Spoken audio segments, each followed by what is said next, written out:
Paz, meus queridos, tudo bem com vocês?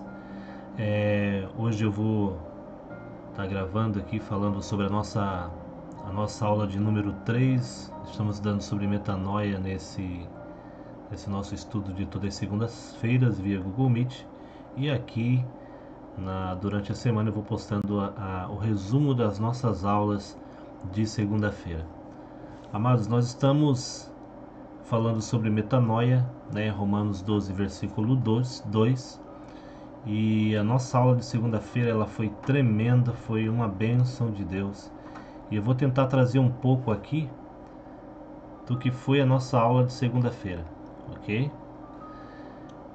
Antes da nossa aula de segunda, na outra semana, a gente está estudando sobre alguns impérios, o que cada império o que de marca cada império deixou na humanidade, não de benefício, mas de malefícios, né? São vícios, são culturas que não são a cultura do reino de Deus, são culturas humanas implantadas pelos homens, inspiradas por demônios. Amém? E essas coisas foram forjando a identidade do mundo, a identidade da sociedade, da humanidade como um todo. E são comportamentos, são culturas, são modos de viver que não condizem com a palavra, pelo contrário, nos afastam dos caminhos de Deus, nos afastam de seu propósito eterno. Ok? Nós na penúltima aula a gente falou sobre o Egito, né, e sobre a influência do Egito no mundo nos dias de hoje. E uma das influências era de o homem como Deus, né? Um homem que se acha como Deus, porque os faraós se achavam como Deus. E aí, tratando disso, a gente falou sobre antropoteísmo, que é justamente isso, né? O homem se achar como Deus, né? Da palavra antropos, que significa homem, e teísmo, que significa Deus. O homem se achar Deus, e o antropocentrismo. Quando a gente falou de o homem que se acha como Deus, a gente está falando não só de pessoas que são influentes no mundo, homens que constroem impérios, mas muitas vezes de lideranças, de sacerdotes que se acham como semideus, né? Como um deus, né? Na capacidade de lançar maldições, de lançar obrigações que estão fora da palavra do Senhor, como se tivesse no poder deles reter as bênçãos e dispensar maldições sobre as pessoas. Isso se chama antropoteísmo. Parece ser uma coisa nova, mas é justamente aquilo que os faraós faziam. Ameaçavam seus súditos com bênçãos e maldições. E depois a gente falou sobre antropocentrismo, que é um evangelho antropocêntrico, onde Deus não é o centro, onde o homem é o centro. E Deus é um mero servidor dos caprichos humanos. Isso foi tremendo, a nossa aula sobre o Egito. A gente falou sobre misticismo, feitiçaria e politeísmo também quando a gente falou do reino egípcio. Se você perdeu essa aula, vai ali no vídeo 2 aqui no nosso canal e ela está disponível, ok? Deus abençoe a vida de vocês. Vamos lá, eu quero não perder muito tempo nesse vídeo, eu quero ir direto ao ponto para a gente ganhar tempo também e não ficar muito pesado para vocês estarem estudando durante a semana. A aula da semana passada foi muito top, foi muito boa, muito proveitosa, porque a gente tratou de temas centrais que estão em voga hoje nos nossos dias, ok? E a gente falou sobre o reino da Grécia, ok? A Grécia, sem dúvida, amados, foi um dos maiores impérios que já existiu, né? O seu poderio militar, sua organização social com as suas polis ou cidades bem estruturada, cada uma com o governo local estabelecido, levou os povos conquistados a adotar uma forma de vida helenística por livre opção e não por obrigação. Ou seja, a Grécia era muito bem organizada como nação e como reino e como império. Então cada cidade era basicamente esse modelo na verdade, de organização social que a gente tem hoje, com cidades com prefeitos, estados com governadores e um poder central, né, que é o poder lá de Brasília, né, do presidencial e tal, executivo que a gente chama, a nível nacional. Isso é um modelo já que vem do Império Grego, ok? Então isso era uma novidade no Oriente daquela época, quando Alexandre começou a invadir aqueles territórios. E era tudo tão bem organizado que as pessoas começaram a se surpreender e dizer: uau, eu quero fazer parte dessa organização, dessa forma de vida. E não era só isso, ok? A Grécia tinha uma forma de vida bem organizada e suas cidades eram muito suntuosas, né? As construções chamavam muita atenção, né? A Grécia tinha tudo que agradava aos olhos. Um povo branco, de olhos claros, né? Já que os filhos de Sem são mais morenos, né? Os filhos de Sem são os israelitas, né? Os filhos de Sem são israelitas. Quando uma pessoa, por exemplo, chama um governo, um país de antissemita, está falando de Sem. Os descendentes de Sem são o povo de Israel, são israelitas, são os judeus. Ok? Assim como o povo de Cã, né? Que são, como eu falei nas outras aulas, os babilônicos e os egípcios são descendentes de Cã. E os israelitas são descendentes de Sem. Agora, os gregos, eles são descendentes de Jafé. Por isso que eles são um povo de olhos claros e de extrema beleza. Então, a Grécia chamava atenção por tudo que eles da forma de vida, da forma de organização social deles, né?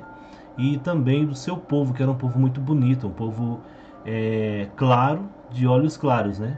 De pele clara, de olhos claros.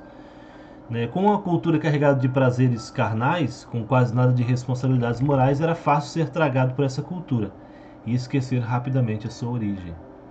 Amados, então eles também tinham uma cultura muito maléfica, né? De que a cultura deles era carregada de um hedonismo, né? De o viver pelo prazer, né? Eles viam prazer em tudo, por isso que as suas esculturas de extrema beleza, tinha que agradar os olhos, né? A Grécia ela se preocupava com isso, você sentir prazer, agradar os olhos, ser bonito, né? A gente tem um pouco da cultura grega hoje, está voltando hoje, que é a cultura do corpo, né? Hoje as pessoas vão para academias, claro que nada contra quem frequenta academia, eu também gostaria, né, se eu tivesse tempo, mas por uma questão de saúde, não de estética. Muitas pessoas vão para academia hoje por questão de estética, por um culto ao corpo, né? O corpo passa a ser cultuado, né? Aquela forma perfeita. Isso vem da Grécia, tá? Essa forma perfeita do corpo, desejar ter uma forma perfeita do corpo. Se você olhar as esculturas gregas, você vai ver que eles é diferenciado. Você não vê uma cultura grega de uma pessoa obesa ou de uma pessoa extremamente magra. É sempre tudo muito perfeito. Então essa busca da perfeição do corpo, isso vem do Império Grego. Isso está voltando para os nossos dias. E outras coisas que a gente vai falar aqui hoje. Então, ir na academia é pecado? De maneira nenhuma. Nós temos que cuidar do nosso corpo, até porque o nosso corpo é templo e morada do Espírito. Agora, quando passa a ser uma vaidade, né? Quando passa a ser uma vaidade exagerada e uma busca por uma perfeição do teu corpo, para você mostrar e tirar fotinha e colocar no Instagram, né, postar você fazendo exercício, né, com a roupa apertada e tal, cara, isso já é culto ao corpo, ok? A gente tem que tomar cuidado com essa influência. Cuidar do nosso corpo, sim, né? Com a alimentação, com exercícios físicos. Agora, cultuar o corpo, não, né? O nosso corpo tem que ser um culto a Deus, né? Não um culto a uma influência grega aí, ok? Vamos lá. Falar um pouquinho sobre história, né? Ao herdar o trono de seu pai Filipe II, Alexandre, que depois se tornou Alexandre o Grande, procurou manter os domínios já conquistados por Filipe e expandir o seu poder. Ele foi um viajante conquistador, ok? Alexandre o Grande, ele foi um viajante conquistador. Seguindo, deixa eu ver aqui. E por onde ele passou, ele dominou os povos e procurou difundir a cultura grega, né? Nas sociedades que conquistou, estabeleceu uma forma de vida grega e sua organização social. Assim, o período helenístico, que alguns de vocês eu creio que já estudaram sobre o período helenístico, foi marcado pela mistura dos povos conquistados do Oriente com a cultura grega, ok? Ao construir templos, né, ágoras e ginásios por onde passaram, a cultura grega se expandiu. Então, qualquer cidade, qualquer território que eles expandiam, eles procuravam, de certa forma, implantar sua cultura. Não de forma obrigatória, mas como era uma cultura que chamava muita atenção por tudo, muitas pessoas acabavam adotando esse estilo de vida. Tá? Existem muitos aspectos sobre a cultura grega, né, e a história dela, mas até porque são mais de 2000 anos de histórias aí que poderíamos descrever, mas não é o objetivo dessa aula, ok? Então a gente vai se concentrar naquilo que a gente tem proposto, que é metanoia e renovação da mente, e a gente está estudando aquilo que a gente não deve, né, fazer. Depois a gente vai estudar sobre aquilo que a gente deve fazer, ok? Porque a gente está na nossa penúltima aula sobre não se amoldar, né? Não se deixar se levar, tomar a forma desse mundo, ok? Então a gente está aprendendo aquilo que a gente não deve. Depois a gente vai aprender, depois da nossa quarta aula, a gente vai aprender o que a gente deve fazer, amém? Então o período helenístico, né, foi mais ou menos assim que aconteceu, né? Como eles construíam, né, eles tinham toda essa questão das suas construções serem muito bonitas, os seus deuses serem muito formosos, os seus cultos muito perfeitos liturgicamente, então as festas, então isso chamava muita atenção e as pessoas acabavam querendo se adaptar a essa cultura, ok?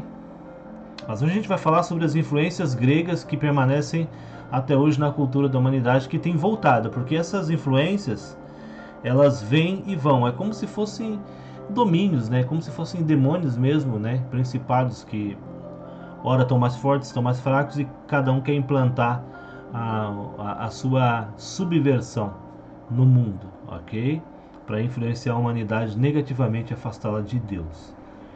Bom, um dos principais aspectos da influência grega no mundo é a subversão da masculinidade. A gente tratou esse tema na aula e foi tremendo, tá? Eu trouxe alguns aspectos, somente alguns aspectos que não dá pra gente falar tudo, mas a gente vai fazer tô fazendo um resumo disso tudo para que você venha entender que existem influências no mundo que não são de agora, são de muito, muito tempo. Na verdade, nada é novo, né? Sempre vem com um rótulo, mas o conteúdo é sempre o mesmo, é a subversão. É influência maligna no mundo, o qual nós não devemos, segundo Romanos 12:2, se deixar influenciar, se deixar moldar. Amém? Porque temos um reino superior. A gente já responde ao reino superior. A gente não pode se deixar se levar por essas influências malignas. Bom, um dos aspectos era a subversão da masculinidade, isso é muito forte, latente, né? Existia uma coisa na Grécia, principalmente em Atenas, que chamava a pederastia, né? O que era a pederastia, né? A pederastia era uma das formas que os atenienses encontraram de formar rapazes social e intelectualmente, através de uma relação íntima com um homem mais maduro. O objetivo desse tipo de relacionamento era preparar os garotos para assumir seus devidos papéis como cidadãos e assim que atingissem a fase adulta. Então a pederastia acontecia assim: um homem mais velho, geralmente um filósofo ou uma pessoa de posição social em Atenas, né, ou na Grécia como um todo, ele convidava um rapaz de uma família a ser o seu, como que chamava? Deixa eu lembrar um nome aqui, o herômeno, né? Ele convidava para ser o seu herômeno. O que era esse rapaz? Pegava o rapaz na pré-adolescência e esse homem mais maduro acabava de criar esse rapaz. Só que esse criar e esse educar para introduzir esse rapaz na sociedade, ele acontecia de uma forma muito perversa. Essa era uma fase da masculinidade que o homem tinha que passar, era uma fase de transição da adolescência para a fase adulta, ok? O que acontecia, né? Para vocês terem uma ideia, para que se alcançasse o objetivo da relação pederasta, né, era fundamental a importância que houvesse uma diferença significativa de idade entre os dois, né, de modo que o mais velho, o Erastes, assumisse o papel de ativo, transmitindo seu conhecimento e experiência ao mais novo, o herômeno, que por sua vez permitiria que seu mestre pudesse desfrutar da sua juventude e beleza. Diga-se desfrutar da sua juventude e beleza, ter relações sexuais homoafetivas. Ou seja, um homem mais velho pegava um rapaz para instruí-lo, para educá-lo e meio que abusava dele sexualmente, ok? Introduzia a sexualidade, atos sexuais homoafetivos, né? É isso que acontecia. Envolvia esse rapaz na homossexualidade. E pasmem, isso era considerado como virilidade, não como um ato de fraqueza de um homem. Era normal na Grécia um homem se deitar com outro homem, ter relações sexuais com outro homem. E isso era sinal de virilidade e não de falta de masculinidade. Pasmem. É bem complicado para você ver a subversão da masculinidade. Claro, quando a Grécia ela inseminou essa cultura no mundo, né, nos povos conquistados, teve muita resistência da parte do povo, principalmente da parte do povo de Israel, que o conceito de masculinidade é totalmente diferente, porque o conceito de masculinidade que nós temos é baseado na palavra de Deus, né? E quem recebeu a revelação da palavra foi o povo de Israel, a revelação desse Deus único. Então, mas os povos gregos, eles não tinham esse entendimento e eles construíram a sua sociedade com base nisso, ok? A homossexualidade, para você ter uma ideia, na antiguidade ateniense, a homossexualidade não representava um desvio moral, né? Nem mesmo uma forma de perversão, como muitas vezes é considerada atualmente. Então não era algo imoral e perverso, segundo os gregos. Isso era uma forma bonita, era belo, era lindo para eles, né? Totalmente decadente, totalmente imoral, mas assim que eles pensavam. E essa cultura, essa influência, vocês podem constatar que está ganhando força nos nossos dias, né? Ganhando força e ganhando força. A homossexualidade, a subversão da masculinidade, o homem, quanto mais fraco, melhor, né? Então, essa fragilidade da masculinidade, ela tem ganhado força nos nossos dias, principalmente nas últimas décadas, né? E principalmente nessa década, tá? E isso é muito perigoso. E isso é influência dessa cultura lá de trás, que teve um pouco adormecida durante muitos anos, mas agora está ganhando força a cada dia. Não devemos nos amontoar a isso. Não devemos se deixar modelar por isso.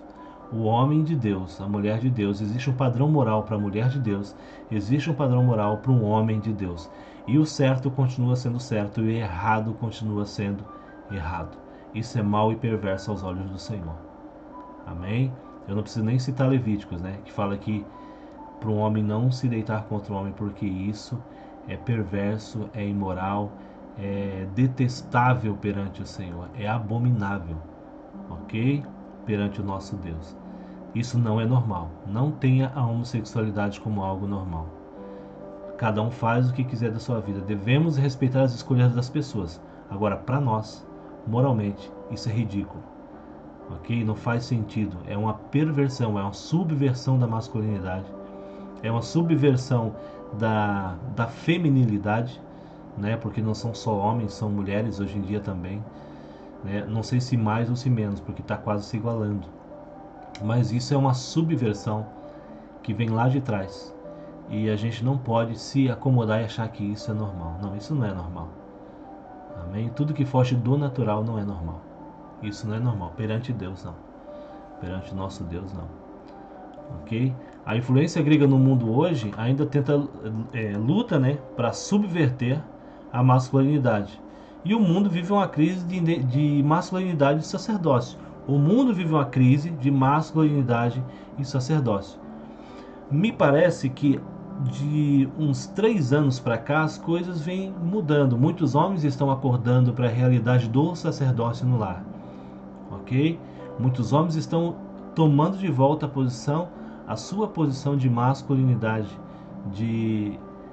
seja no lar, seja na sociedade, estão retomando isso. Mas isso é muito pouco perto daquilo que está acontecendo, do avalanche que está vindo dessa subversão da masculinidade.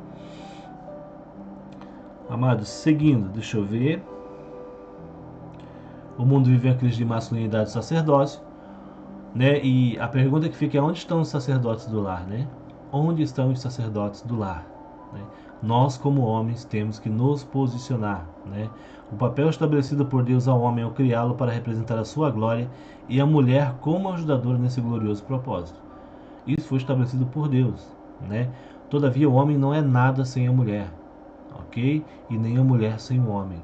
O homem é o sacerdote, a mulher a sua coajudadora nesse lindo propósito de Deus.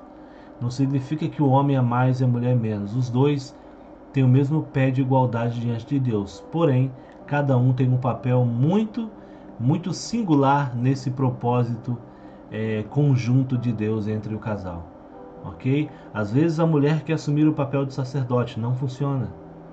Entendeu? Às vezes o homem quer assumir o papel de ajudar e formar a sua mulher um sacerdote. Não, não funciona. A mulher ajuda o homem a ser um sacerdote.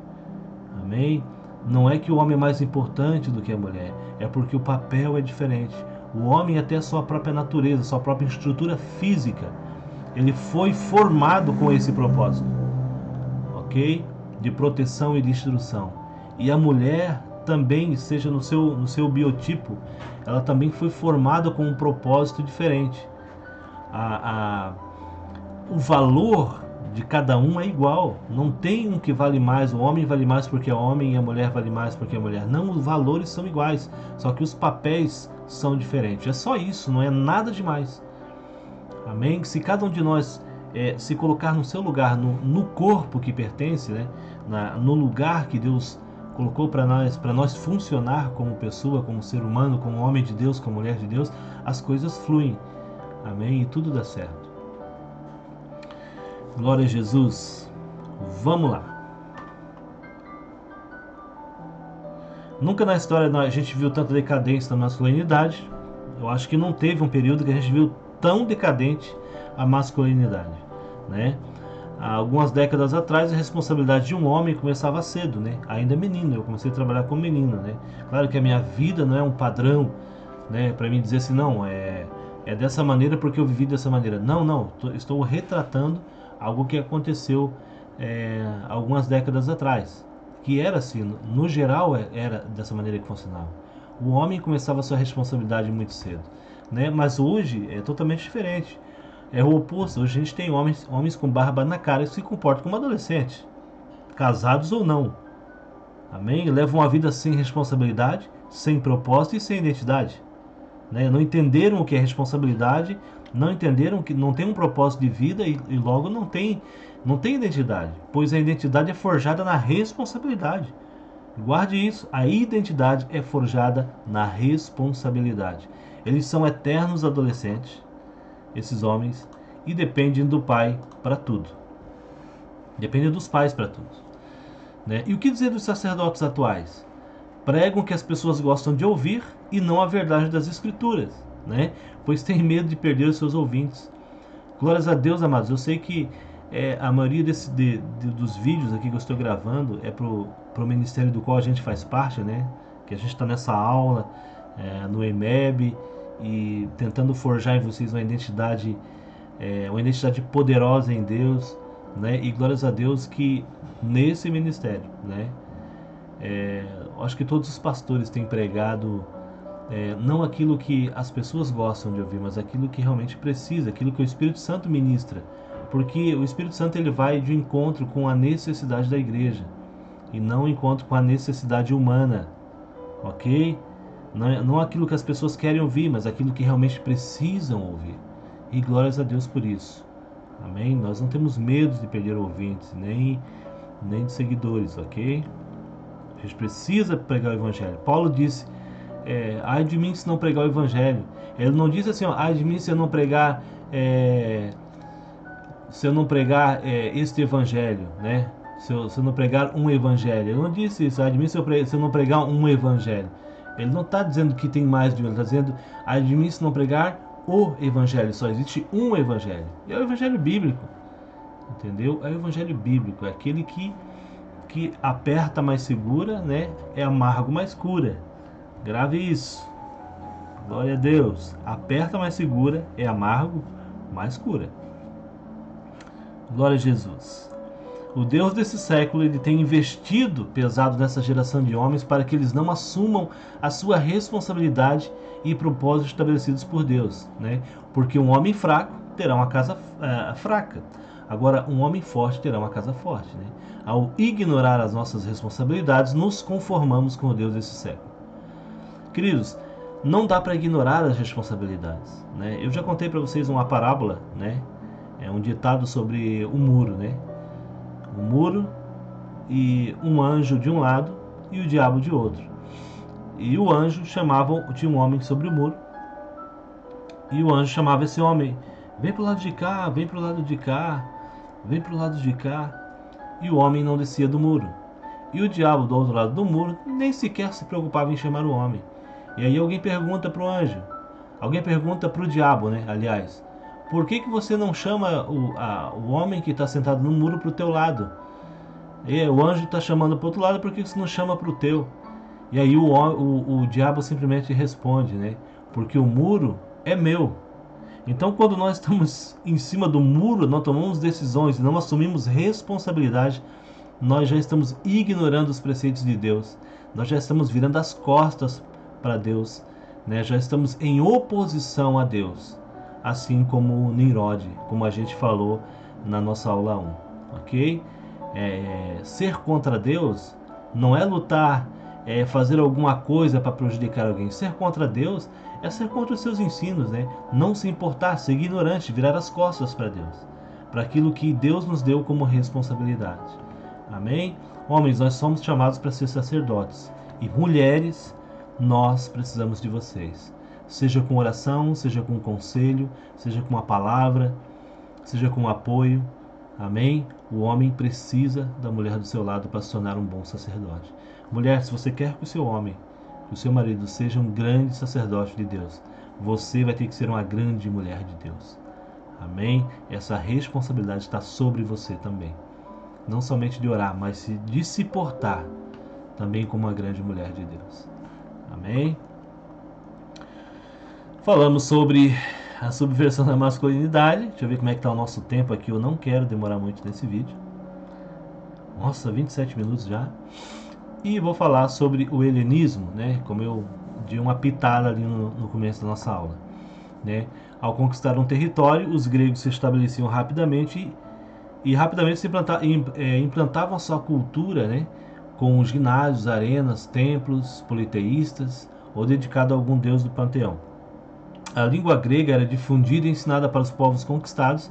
Dessa forma, em pouco tempo, as pessoas dos territórios conquistados estavam falando grego e familiarizados com a cultura e adaptados a ela, pois quanto mais se sujeitavam a ela, mais favores obtinham dos gregos. Para vocês terem uma ideia, os gregos não obrigavam muita coisa não, mas falar grego era obrigatório. Por quê? Porque todos os negócios de comércio era tratado em grego. Então as pessoas, por uma questão de sobrevivência, né, porque era tudo na base do comércio, da troca e da venda, elas aprendiam a falar grego, elas eram obrigadas a falar grego. Isso foi tão pontual, né, que o Novo Testamento foi escrito em grego, mesmo não estando mais no período helenístico, né? Porque quando o Novo Testamento foi escrito, o império que dominava era Roma, mas foi escrito em grego. Os romanos vieram depois dos gregos e não conseguiram mudar. Os romanos falavam latim, para vocês terem uma ideia. E a língua grega ela foi tão difundida e tão bem difundida pelos gregos que os romanos vieram depois, conquistaram o território dos gregos, mas não conseguiram implantar a sua língua pátria, que era o latim, né? O latim é uma língua morta hoje, mas o grego até hoje é uma língua viva. As pessoas falam grego, ninguém fala latim, quase ninguém, mas ainda se fala grego. Para vocês terem uma ideia do quanto essa cultura ela foi forte. E as pessoas se sujeitavam porque quanto mais elas se adaptassem à cultura, mais obtinham favores dos gregos. É mais ou menos o que acontece nos nossos dias hoje. Há uma cultura maléfica no mundo, há uma cultura demoníaca no mundo, né, que é a cultura da aceitação. Você tem que aceitar tudo hoje. E quanto mais você aceita, quanto mais você se deixa se moldar por esse mundo, mais você é aceito no mundo. E quanto mais você se fecha para as novidades que aparecem a cada dia, uma mais esdrúxula do que a outra, né? Quanto mais você rejeita comportamentos e atitudes que estão fora da palavra de Deus, mais estranho você parece para o mundo e menos favores você obtém. Para você ter uma ideia, ter uma noção, ver como isso já vem de longe, o que está acontecendo nos nossos dias. Quanto mais eu me adapto à cultura do mundo, mais favores eu obtenho do mundo. E quanto mais eu me adapto à cultura do reino de Deus, que é um reino superior, mais para o mundo parece que eu sou estranho. E somos mesmo, né? A aculturação acontecia de várias formas, queridos, mas duas delas são muito fortes. São elas o entretenimento e a religião, ok? Em qualquer cidade conquistada, os gregos construíam arenas para jogos e teatro, e isso apaziguava os conquistados, fazendo esquecer que eles eram escravos. Então, hoje também essa cultura ela existe, né?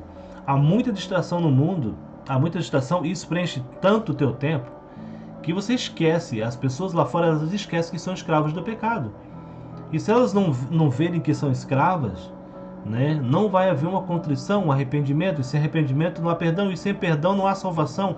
Então tudo faz parte de um plano, né, tanta distração no mundo, para que as pessoas não venham, né, como diz a palavra de Deus, o Deus do século cegou o entendimento das pessoas, para que não resplandeça a luz do Evangelho, a luz de Cristo, e elas não sejam salvas. Ok? Os gregos não se importavam com a religião das pessoas, né? Eles não se importavam com a religião dos povos conquistados, mas eles se preocupavam em mostrar a superioridade de seus deuses, com seus templos magníficos esculpidos em mármore e ouro. Ou seja, eles não se importavam que Deus você adorava, mas eles se preocupavam em mostrar que tudo na Grécia era superior a qualquer coisa que eles já tinham visto. E isso encantava muitas pessoas. Ok? Acredite, amados, o diabo ele não está preocupado com a nossa religiosidade, ou se a gente vai todo domingo na igreja. Acredite, ele nem mesmo quer tirar nenhuma pessoa da igreja. O diabo ele não quer tirar ninguém da igreja, acredite. O que ele quer, na verdade, é que a gente não seja transformado, que você não seja conformado à imagem de Jesus Cristo, que você não se converta. Ele teme que você passe por metanoia, que é o que a gente está estudando. Ele teme que você mude a sua mente. Por isso é tão importante você permanecer nos estudos. Não é porque eu estou falando, é porque você precisa, eu preciso ser transformado todos os dias. E isso começa aqui, ó, o campo de batalha, aqui, ó, o primeiro combate aqui na mente. Se a gente perder aqui, a gente acabou a guerra para nós. Então ele teme que a gente seja transformado, passe por essa transformação. Porque essa transformação ela vai mudar a nossa visão de mundo. E se ela muda a nossa visão de mundo, ela muda também as nossas atitudes com respeito à nossa vida e a nossa vida com Deus principalmente. Ok? Tudo que o diabo quer, na verdade, é uma fatia cada vez maior do seu tempo. Por isso que existe tanta distração no mundo. Porque ele quer tempo das pessoas. Ele quer tirar o tempo delas, porque tempo é vida. Ok? Assim ele vai ganhando, o diabo ele quer cada dia tirar um pouco mais da fatia do teu tempo durante o dia, até que Deus não caiba mais no seu dia. Ele tirou Deus totalmente do seu dia. Então você não teve tempo de fazer um devocional, você não orou, você não leu as escrituras, o dia todo você não fez nada para Deus. Para Deus não, né? Porque Deus não precisa que a gente faça nada para Ele. Você não fez nada a respeito da tua salvação. Você não fez nada a respeito da tua vida eterna. E a tua vida aqui embaixo está passando. E um dia você vai ter que entrar na eternidade, seja para condenação ou para a tua salvação.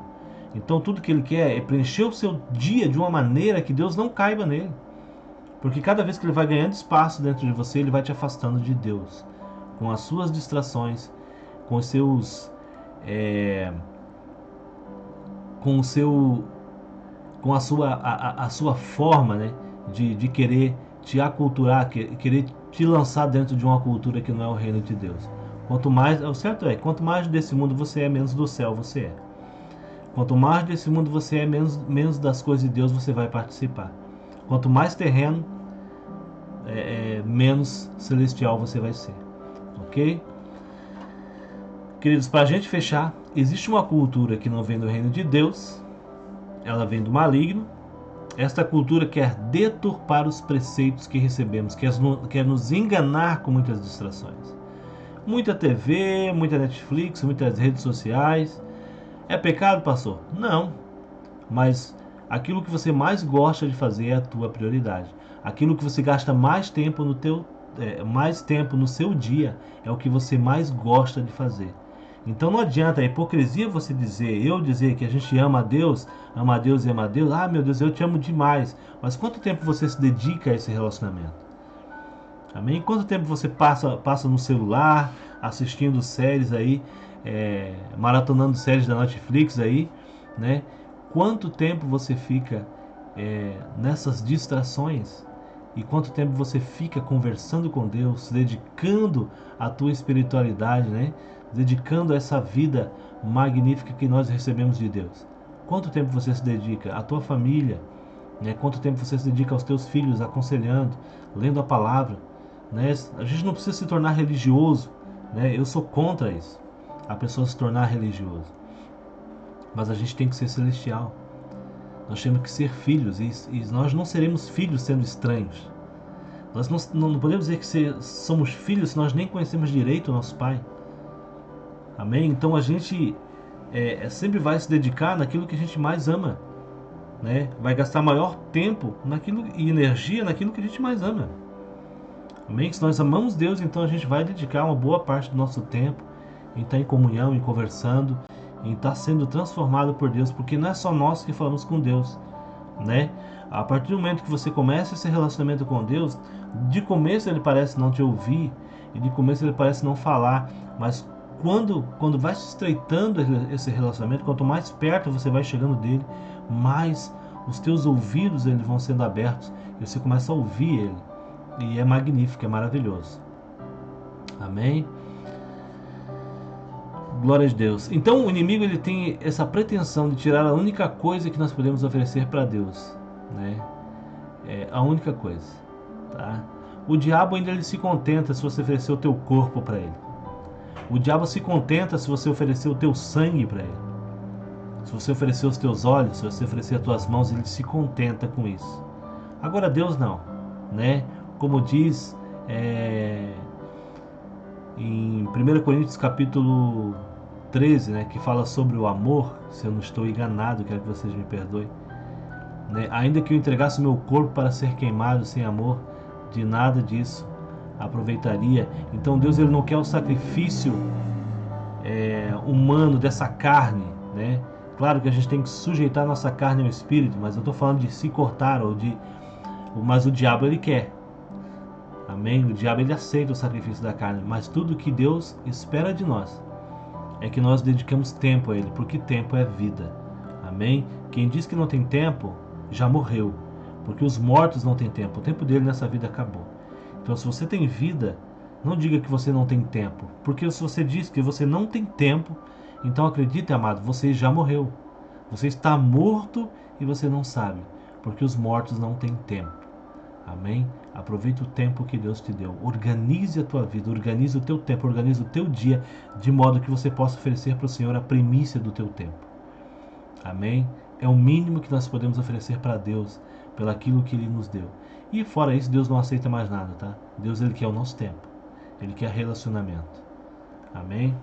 Quem não tem tempo, não tem nada. Para fechar, Salmo 119, versículo 37 diz assim: Desvia os meus olhos das coisas inúteis. Faz-me viver nos teus caminhos que traçaste. Desvia os meus olhos de contemplar a vaidade e vivifica-me no teu caminho. Uau, esse versículo ele diz muitas coisas, né? Desviar os nossos olhos das coisas inúteis, né? Fazer viver nos caminhos que traçaste.